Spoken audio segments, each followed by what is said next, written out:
ఈరోజు మనం మాట్లాడుకోబోతున్న cinema transfer త్రిమూర్తులు. వడ్డే నవీన్ హీరోగా నిర్మాతగా చేసిన ఈ సినిమాకి కమల్ తేజ దర్శకత్వం వహించారు. రాశి సింగ్, శిల్పా తులాస్కర్ కీలక పాత్రల్లో నటించారు. 2 గంటల 33 నిమిషాల నిడివి ఉన్న ఈ సినిమా జూన్ 19న థియేటర్లలో విడుదలైంది.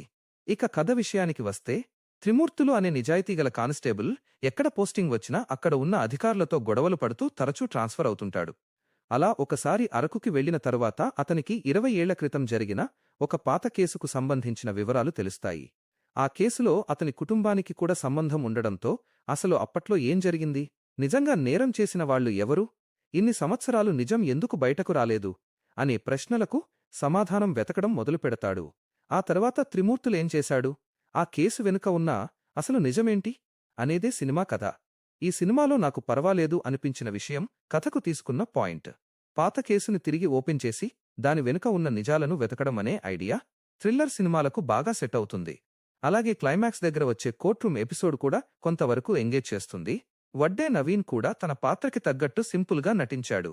చాలా గ్యాప్ తర్వాత వచ్చిన స్క్రీన్ మీద బాగానే కనిపించాడు. ఇక ఫస్ట్ హాఫ్ గురించి మాట్లాడితే, నిజం చెప్పాలంటే నాకు ఫస్ట్ హాఫ్ అంతగా నచ్చలేదు. కథ కంటే hero elevations, fights, buildup scenes మీద ఎక్కువ ఫోకస్ పెట్టిన ఫీలింగ్ వచ్చింది.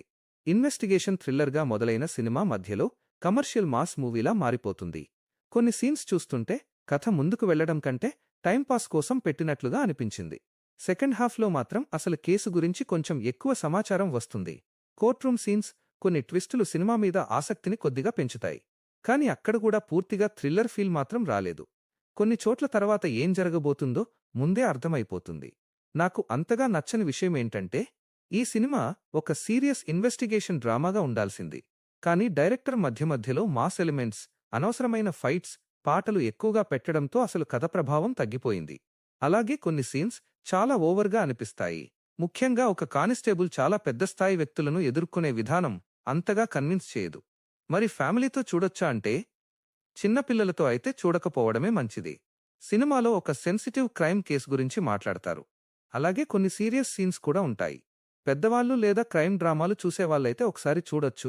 మొత్తానికి చెప్పాలంటే, మంచి థ్రిల్లర్ చూడాలని ఎక్స్పెక్ట్ చేసి వెళ్తే ఈ సినిమా నిరాశపరిచే అవకాశముంది.